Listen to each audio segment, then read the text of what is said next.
This video is over equations with variables on both sides. So these are 8th grade equations.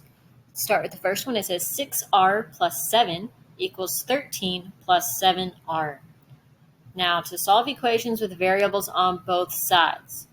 Of course, when I say both sides, I mean of the equal sign. Some people like to draw a line here through the equal sign so that they see both sides that we're talking about. You have to keep those sides balanced. What you do to one side of the equal sign, you have to do to the other. So our first job here is to move the variables to the same side. You can go in either direction. I always take mine to the left because I like the variable in the front.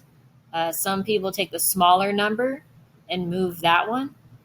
It doesn't really matter which way you do it. Both are going to work. But for me, I'm going to take my variable and always move it to the left. So on the right, I have a plus 7r. To move that to the other side, I have to use inverse operations. So if it says plus 7r, I'm going to put minus 7r on both sides of my equation. That cancels out on the right. 6r minus 7r is negative 1r. I still have this plus 7 equals 13. Now that my variable's over here on the left, my job is to get rid of anything that's with it. And you always do the adding and subtracting first because that's easier. It's also the step that you have to do. So we're going to do that. I'm going to take this plus 7 and do the opposite, use the inverse. So I'm going to subtract 7 from both sides. That cancels out here. I have a negative 1r equals 6. Now to get the negative 1 away from the r, I have to divide it because right now it's multiplying and you have to use the inverse. So I'm going to divide by a negative 1, which means that my r is equal to negative 6. All right, I'm going to go over here on the right. We've got 7a minus 3 equals 3 plus 6a. I'm not going to draw the line, but if you like to do that, feel free.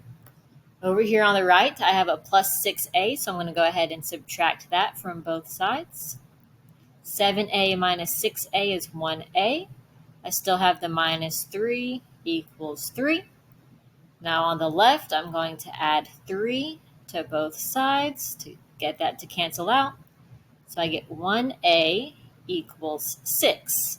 Now 1a is the same thing as just a, as if that 1 wasn't there. It's usually invisible.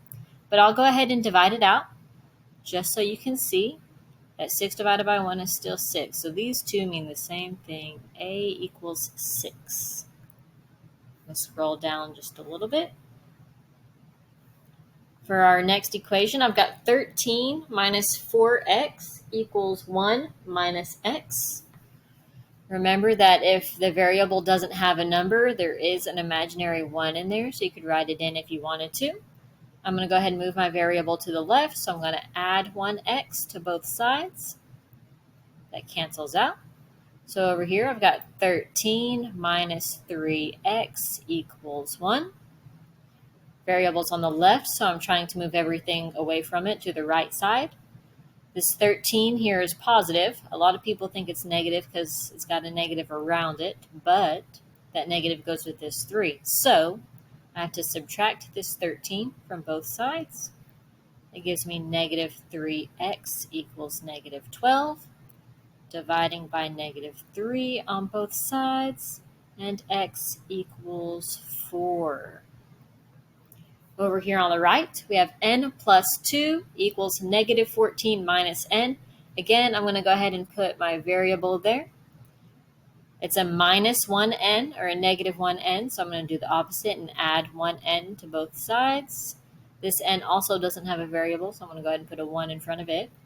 So I've got 1n plus 1n, which is 2n. Still have a plus 2 equals negative 14. I'm going to subtract 2 from both sides, so 2n equals negative 16. And divide both sides by 2, so n equals negative 8. Alrighty, let's scroll down a little bit more. We've got some more challenging equations. I wanted to show you some with the distributive property, just so you could get some extra practice with that. Remember, the distributive property is when you have a number being multiplied by everything inside of parentheses. All right, so I've got 4 times negative 8, which is negative 32 with the x, and 4 times 5, which is 20. Write my other side here. All right, now this is the same as what we've been doing. I'm going to go ahead and take my variable on the right and move it to the left since it's negative. Do the opposite and write it as a positive or a plus. All right, now this is something we haven't seen yet. Look right here. We have a negative 32x plus 32x, which is what we have over here on this side also. Those are going to cancel out because a negative with a positive cancels out and makes 0, right? So we have 0x plus 20. Those canceled out equals negative 26. We could put 0x here if we wanted to. When you have 0x, you're done. The answer here is no solution because our x's ran out. There's nothing left. There's nothing left for us to solve. So your answer is no solution. All right, over here on the right, 38 plus 7k equals 8 times k plus 4. All right, I'm going to go ahead and rewrite this left-hand side because it stays the same. On the right, I see distributive properties. So I'm going to take the 8 and multiply it by both things inside the parentheses. 8 times k is 8k, and 8 times 4 is 32. Now I can go ahead and solve. I'm going to move my variable to the left side. Cancels out. I got 38. 7k minus 8k is negative 1k.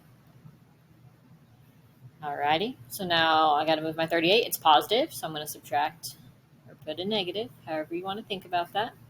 At negative 1k equals 32 minus 38 is negative 6. Divide the negative 1 away, so k equals 6. And this is how you solve equations with variables on both sides of the equal sign.